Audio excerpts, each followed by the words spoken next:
मान लीजिए आपके पिताजी अचानक मर गए, उन्होंने एक मंदिर बनाना शुरू किया था और वो पूरा नहीं हुआ, उनकी डेथ हो गई। बच्चे तो यहां नहीं है, बच्चे कहीं दूर रहते हैं। अब वो मंदिर कौन बनाए? बच्चों ने ये सोच लिया कि हम तो सिंगापुर में हैं, हमें क्या काम गांव से, वो मंदिर में हम तो कभी नहीं जाएंगे। इसीलिए वो हमेशा ही अधूरा मंदिर रहा।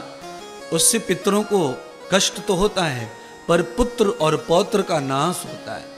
इसलिए पितरों का उद्धार और पितरों का विस्तार करने के लिए वो मंदिर बनना जरूरी था जो अधूरा है। चाहे हम कभी पूजा करने ना आए, पर वो अधूरा काम पूरा करने से पितरों का कल्याण होता है और पुत्रों का विस्तार होता है। हमारी जो संपत्ति है आगे बढ़ती जाती है।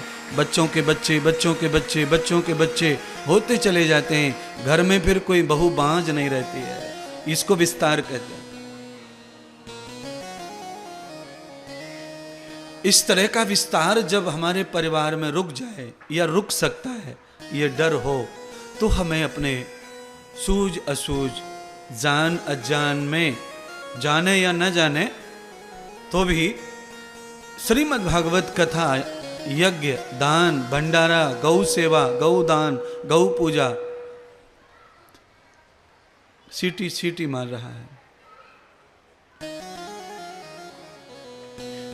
ये करते रहना है।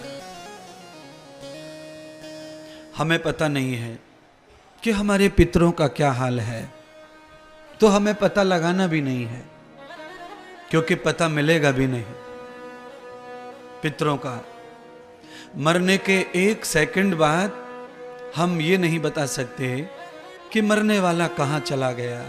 कोई पंडित, कोई ज्योतिष, कोई ज्ञानी, कोई सैटेलाइट, कोई नहीं बता सकता 1 सेकंड बाद कहां गया मरने वाला,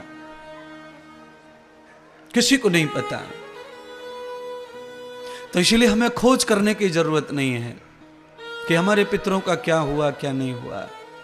केवल पितरों के निमित्त, चाहे उनको स्वर्ग मिला, चाहे बैकुंठ मिला, चाहे भगवती का धाम मिला, चाहे वो कितने भी संपन्न लोक में हैं, चाहे वो स्वयं देवता बन गए हैं, तो भी उनके नाम का एक भागवत जरूर होना पूरी जिंदगी में, बच्चों के माध्यम से, पुत्र के माध्यम से, पुत्री के माध्यम से, प्रपौत्र के माध्यम से। 3 पीढ़ी में कोई भी कथा करे, पितरों के लिए भागवत कथा बहुत आवश्यक है, अवश्य करनी चाहिए। तम वेदम यथा न वैतरण युक्ताम फाल्गुनी यथा न सरितो वहितम ये वेदेव दर्शनम। फाल्गुनी नदी पर श्राद्ध करना आवश्यक है और वैतरणी में गौदान करना आवश्यक है। जीवित या मृत दोनों तरीके से अपने माता पिता के नाम से गौदान अवश्य करें। गंगा, यमुना, सरस्वती, कावेरी, क्षिप्रा, नर्मदा, कृष्णा, गौतमी, गोमती, गोदावरी, इनमें से किसी भी नदी का पूजन करें पितरों के कल्याण हेतु। द्वैतम न वेदितो सर्वम।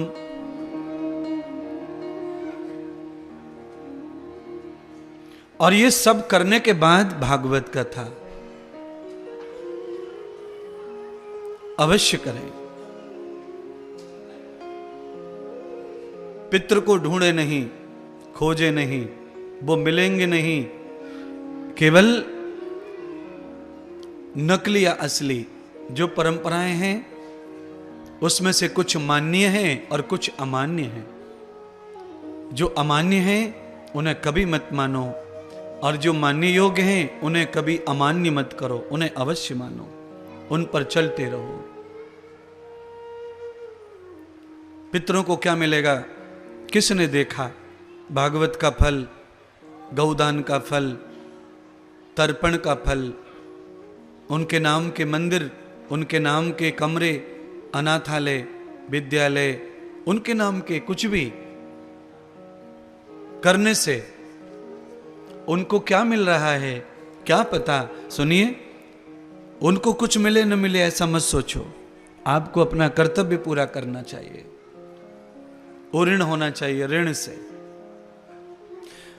आप कभी भी कहीं भी किसी भी जरूरतमंद जगह पर, किसी आश्रम में, किसी अनाथालय में, किसी वृद्धाश्रम में अपने नाम से या अपने पितृ के नाम से कोई कमरा निर्माण करवाते हैं, उस कमरे में कभी न कभी आपका पितृ ही एक दिन भी सोने आ जाता है, अतिथि बनकर, मेहमान बनकर, जन्म लेके दुनिया में कैलाश बनकर, गुड्डू बनकर, पप्पू बनकर, लाचार बनकर, आचार बनकर, जो बनकर एक दिन भी आया तो समझ लो तुम्हारा ऋण उतर गया, तुम मुक्त हो गए ऋण से।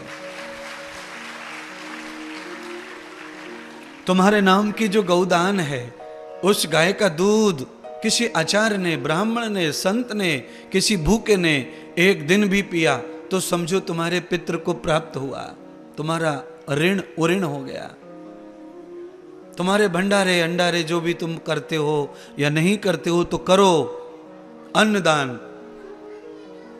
भोजन करने के बाद पानी पी के जिसको डकार आ गई, आराम मिल गया प्राणों को, समझ लो तुम्हारे पितृ को भी आराम मिल गया उनके कर्मों से। ये तो सब जानते हैं कि अच्छा बुरा कर्म सबसे हो जाता है। हमारे दादाजी, पिताजी, दादी जी, माताजी बहुत अच्छे थे, पूरे मोहल्ले में उनकी अच्छाइयों की चर्चा है, फिर भी अच्छे बुरे कर्म सबसे हो जाते हैं। और कर्म सबसे हो जाते हैं तो उनकी पोटलियां भी सबके पास रहती हैं, पाप की, पुण्य की, अच्छाई की, बुराई की, वो भी उनके साथ रहता है। और उस पोटली के आधार पर ही हमको फल प्राप्त होता है, जीवन प्राप्त होता है, यश अपयश प्राप्त होता है, गति दुर्गति प्राप्त होती है। इसलिए हमेशा एक भजन मैं गाता हूं, आज मैं पहले दिन ही उस भजन को आपको परोसना चाहता हूं। बहुत सुंदर भजन है, सीखने लायक है, बहुत कुछ उसमें ज्ञान है। और ये जो व्याख्यान है, बस ये व्याख्यान ही भजन में है, हमारा कुछ नहीं है। हम उऋण हो धर्म के ऋण से। इस व्यवस्था को मानकर आचार्य की, गुरु की वाणी को पक्का सुनिए और उसे मानिए।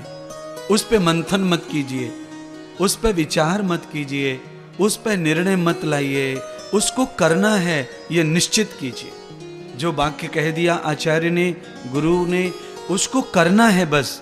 उसमें लेकिन परंतु अगर मगर मत करो, अगर मगर लेकिन परंतु, ये सब पाप की ओर हमें खींचता है। आचार्य ने, गुरु ने जो कहा उससे जो कर बैठता है वो बहुत आगे निकल जाता है, अपने पाप कर्मों से बहुत आगे चला जाता है।